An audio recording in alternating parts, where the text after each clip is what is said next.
বিসমিল্লাহির রহমানির রহিম। আপনারা দেখছেন মাশআল্লাহ মিডিয়া।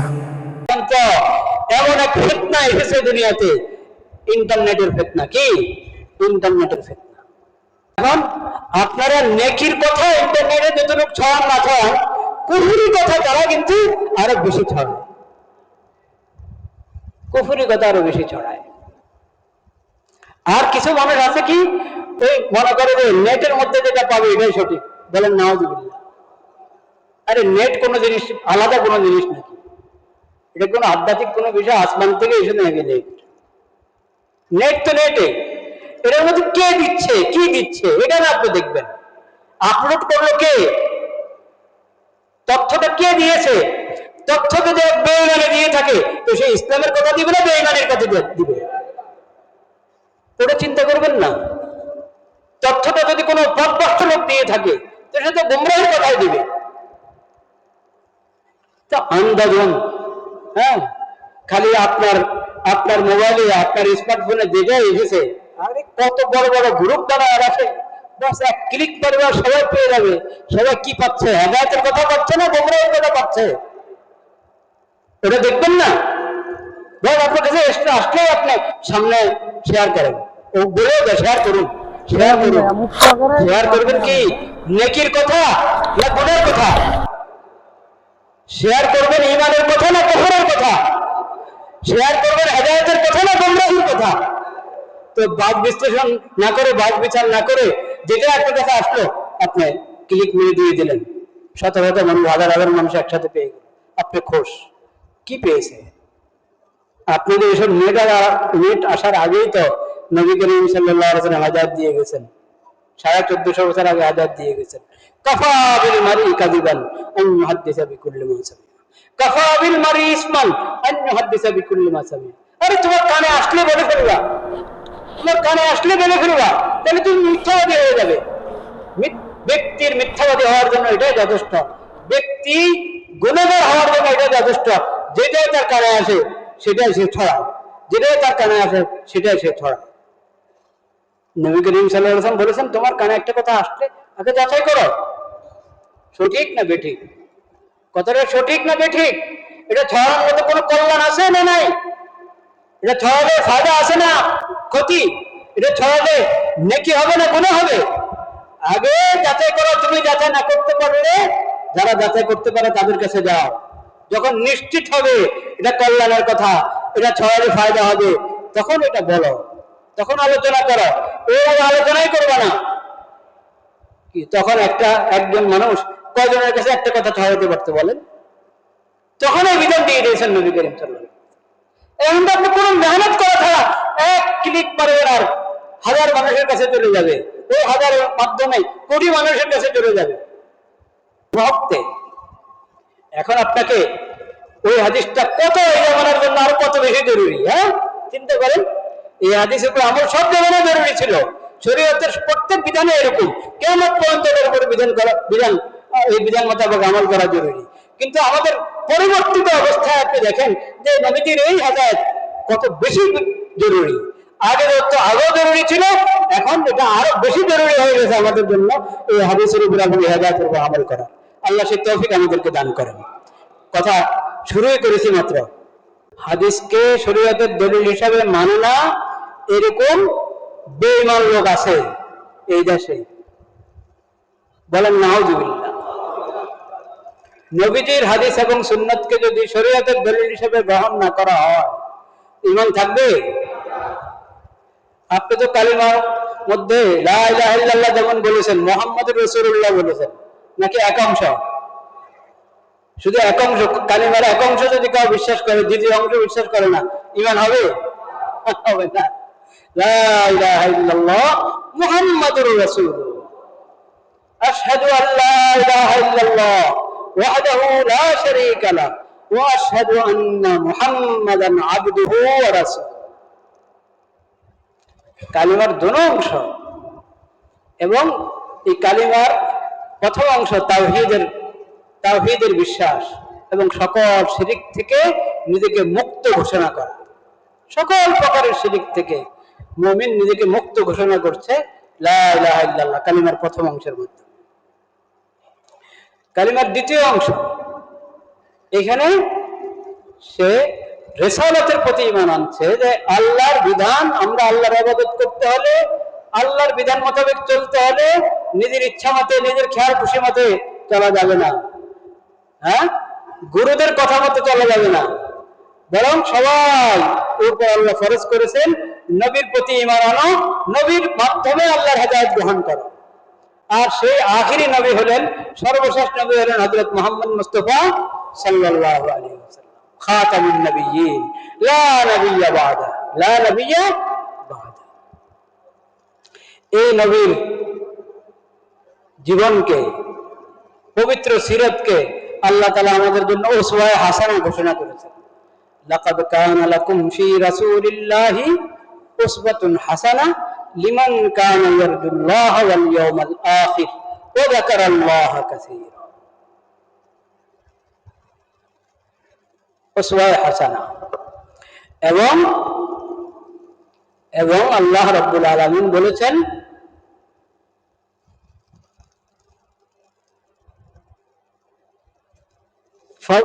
فلا وربك لا يؤمنون حتى يحكموك فيما شجر بينهم فلا وربك لا يؤمنون حتى يحكموك فيما شجر بينهم ثم لا يجدوا في أنفسهم حرجا مما قضيت ويسلموا تسليما। فلا وربك, আল্লাহ নবীজিকে বলছেন, হে নবী, আপনার রবের শপথ। আপনার রব কে? আল্লাহ তাআলা। আপনার রবের শপথ, লা ইউমিনুন, তারা মুমিন হবে না, হতে পারে না, হাত্তা ইউহাক্কিমুকা ফীমা শাজারা বাইনাহুম, যতক্ষণ না তাদের যাবতীয় বিষয়, তাদের মাঝে যা কিছু ঘটবে, কখনো প্রস্তাব করে কি করব না করব না, এটা করা যায় কি যায় না, এখানে আমার করণীয় কি, কোন দ্বন্দ্ব লাগলো কোনো বিষয়, দিন দুনিয়া যাবতীয় সব বিষয় যেটাই তাদের মাঝে ঘটবে, সেখানে আপনাকে তারা হাকাম বানাইতে হবে। আপনি যে ফয়সালা করবেন, আপনি যে নির্দেশনা দিবেন, যে হেদায়েত দিবেন, ওটা তারা মেনে নিবে, মেনে নিলেই মুমিন হতে পারে। সুম্মা লা ইয়াজিদু ফি আনফুসিহিম হারাজান মিম্মা কাযাইতা, আপনার ফয়সালার পর তাদের ইতমিনান হয়ে যেতে হবে। নবীজি বলে দিয়েছেন, এরপরে আমাদের কোনো বক্তব্য নাই। নবীজি বলে দিয়েছেন, এরপর আমাদের কোনো কথা নাই।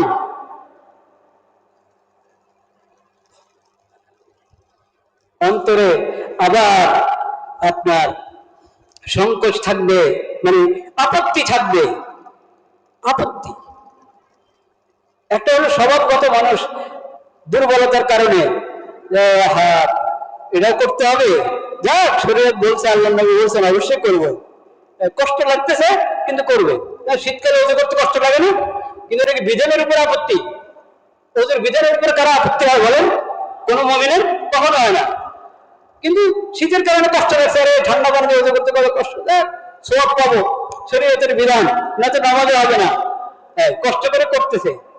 এই কষ্টের কথা বলা, এই কষ্ট তো হতেই পারে, এটা মানবীয় দুর্বলতা, এটা স্বভাবগত যে কষ্ট, সেই কষ্ট হতে পারে মানুষের, কিন্তু বিধানকে মেনে নিয়েছে একবারে মন থেকে, দিল থেকে, স্বতঃস্ফূর্ত ভাবে।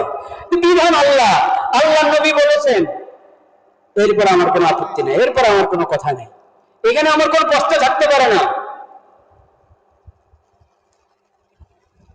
সুম্মা লা ইয়াজিদু ফি আনফুসিহিম হারাজাম মিম্মা কাযাইত ওয়া ইউসাল্লিমু তাসলিমা, আপনার ফয়সালাকে, আপনার হেদায়েতকে মনে প্রাণে মেনে নেবে, দিল থেকে মেনে নেবে, যথাযথভাবে মেনে নেবে, তাহলে তারা মুমিন হবে। তা আল্লাহ ঈমানকে যুক্ত করে দিয়েছেন নবীর ফয়সালা মানার উপর, নবীর হেদায়েত মানার উপর। যে কালিমা পড়লো লা ইলাহা ইল্লাল্লাহ মুহাম্মাদুর রাসূলুল্লাহ, যদিও হাদিস অস্বীকারী যেসব বক্র এবং বদ আকীদা বদ্দীন লোক বাস করে এই দেশে এবং বিভিন্ন দেশে, তারা এটাও বলে যে যেভাবে আমরা কালিমা পড়ি লা ইলাহা ইল্লাল্লাহ মুহাম্মাদুর রাসূলুল্লাহ, এইভাবে কালিমা বলে সঠিক না, শুদ্ধ না, বলেন নাউযুবিল্লাহ। তাদের গুমরাহ হওয়ার পথভ্রষ্ট হওয়ার এটা একদমই।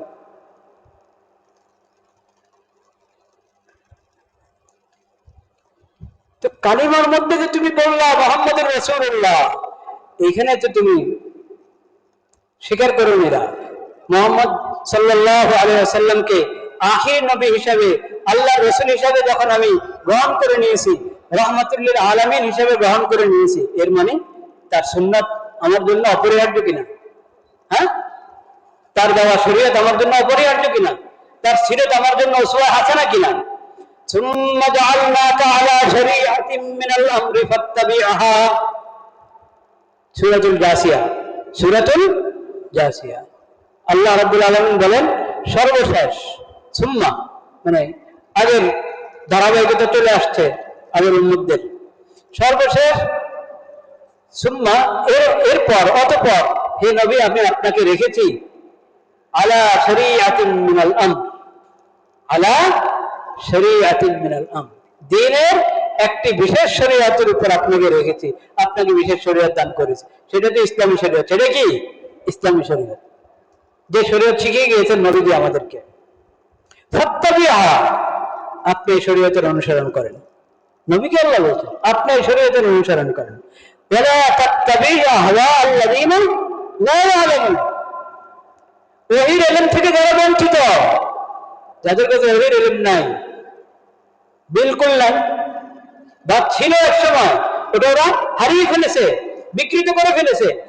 ওহীর ইলম থেকে বঞ্চিত যারা, লা ইয়ালামুন, যাদের কাছে ইলম নাই, মানে ওহীর ইলম নাই, তাদের খেয়াল খুশির অনুসরণ আপনি কখনো করবেন না।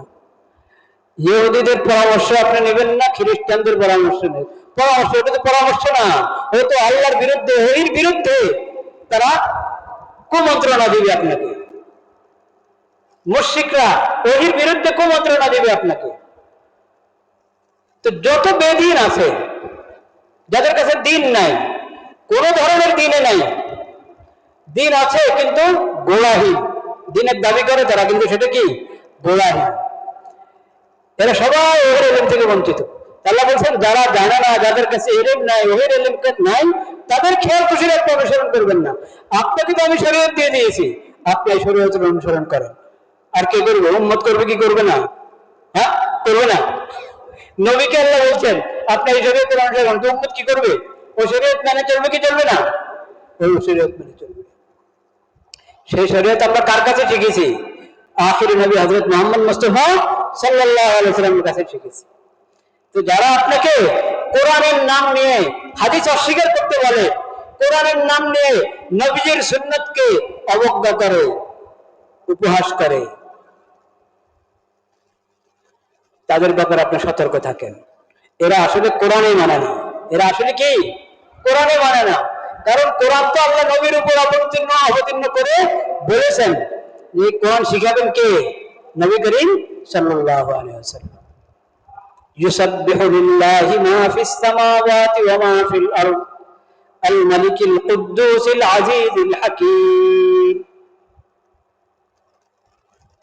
هو الذي بعث في الأميين رسولا منهم يتلو عليهم آياته ويزكيهم ويعلمهم الكتاب والحكمة وإن كانوا من قبل لفي ضلال مبين। এই নবীকে তো আল্লাহ কিতাব দিয়েছেন এবং দায়িত্ব দিয়েছেন, এই কিতাব শিখাবেন কে? নবী করিম হযরত মুহাম্মদ মুস্তাফা সাল্লাল্লাহু আলাইহি ওয়াসাল্লাম। কিতাবের অর্থ, কোরআনের এক একটা আয়াতের অর্থ, মর্ম, কোন আয়াতে কি বিধান আছে, কোন আয়াতের মধ্যে কি হেদায়েত আছে, কোন আয়াতের মধ্যে আল্লাহ কি আলো দান করেছেন, কোন অন্ধকার এবং কোন ব্যাধির চিকিৎসা দান করেছেন কোন আয়াতে, এটা শিখিয়ে দিবেন কে? আখিরি নবী হযরত মুহাম্মদ মুস্তাফা সাল্লাল্লাহু আলাইহি ওয়াসাল্লাম। ওয়াল হিকমা, হিকমা শিখাবেন কে? নবী করিম সাল্লাল্লাহু আলাইহি ওয়াসাল্লাম। সুন্নাহ শিখাবেন, ফিকহ সমাজ, দিনের সমাজ। কোরআনের মাধ্যমে আল্লাহ দিনের কি প্রজ্ঞা দান করেছেন সেটা শিখাবেন কে? নবী করিম সাল্লাল্লাহু আলাইহি ওয়াসাল্লাম। তো নবী করিম সাল্লাল্লাহু আলাইহি ওয়াসাল্লাম থেকে কোরআনের পাঠ গ্রহণ করেছি আমরা। ইয়াতলু আলাইহিম আয়াতিহি ওয়া ইউযাক্কিহিম ওয়া ইউআল্লিমুহুমুল কিতাবা ওয়াল হিকমা। তিলাওয়াত। নবী করিম সাল্লাল্লাহু আলাইহি ওয়াসাল্লাম থেকে আমরা কোরআনের পাঠ গ্রহণ করেছি। অর্থ কার কাছ থেকে গ্রহণ করব? নবী করিম সাল্লাল্লাহু আলাইহি ওয়াসাল্লামের কাছ থেকে। বিধান কার কাছ থেকে গ্রহণ করব? নবী করিম সাল্লাল্লাহু আলাইহি ওয়াসাল্লামের কাছ থেকে। এবং কোরআন কারীমে আল্লাহ তাআলা ইবাদত আমাদেরকে, আল্লাহর বান্দাদেরকে যে ইবাদতের নির্দেশ দিয়েছেন, এই ইবাদতের পদ্ধতি কার কাছ থেকে গ্রহণ করব? নবী করিম সাল্লাল্লাহু আলাইহি ওয়াসাল্লামের কাছ থেকে। আল্লাহ বলেছেন আকিমুস সালাহ, সালাত কায়েম করো। কিভাবে সালাত কায়েম করব? লাকাদ কানা লাকুম ফি রাসূলিল্লাহি উসওয়াতুন হাসানাহ। মা আতাকুমুর রাসূলু ফাখুযুহু ওয়া মা নাহাকুম আনহু ফান্তাহু। নবী করিম সাল্লাল্লাহু আলাইহি ওয়াসাল্লামকে দেখে নামাজ শিখেছেন সাহাবায়ে কেরাম। নবী করিম সাল্লাল্লাহু আলাইহি ওয়াসাল্লামকে দেখে হজ শিখেছেন সাহাবায়ে কেরাম। সকল ইবাদতের পদ্ধতি, পুরা রূপরেখা নবী করিম সাল্লাল্লাহু আলাইহি ওয়াসাল্লামের কাছ থেকে শেখা হয়েছে। পুরা মুসলিম উম্মতের ইসলামী জিন্দেগি, ঈমানী জিন্দেগি, কোরআনী জিন্দেগি, এটার পুরো রূপায়ণ, পুরা প্রায়োগিক রূপরেখা কার কাছ থেকে শিখেছেন? সাহাবায়ে কেরাম, নবী করিম সাল্লাল্লাহু আলাইহি ওয়াসাল্লামের কাছ থেকে। এখন এরা নবীজির সুন্নাহ, নবীজির দেওয়া শরীয়ত, যে শরীয়ত আল্লাহ দান করেছেন নবীজিকে, এবং নবীজির যে সিরাতকে আল্লাহ উসওয়া হাসানা ঘোষণা করেছেন উম্মতের জন্য, সেই সব বাদ দিয়ে তারা আপনাকে এই কোরআন থেকে দিন শিখাবে, ঈমান শিখাবে। এটা সম্ভব? আসলে কি কোরআন থেকে শিখাবে? নিজেদের খেয়াল খুশি, নিজেদের কুপ্রবৃত্তি মোতাবেক আপনাকে বলতে থাকবে কোরআনের নামে। এখনো দেখেন সমাজে আছে আহলে কোরআন নামে, আছে হিজবুত তাওহীদ নামে, আছে কোয়ান্টাম মেথড এর মতো আরো কত বেঈমানি মেথড।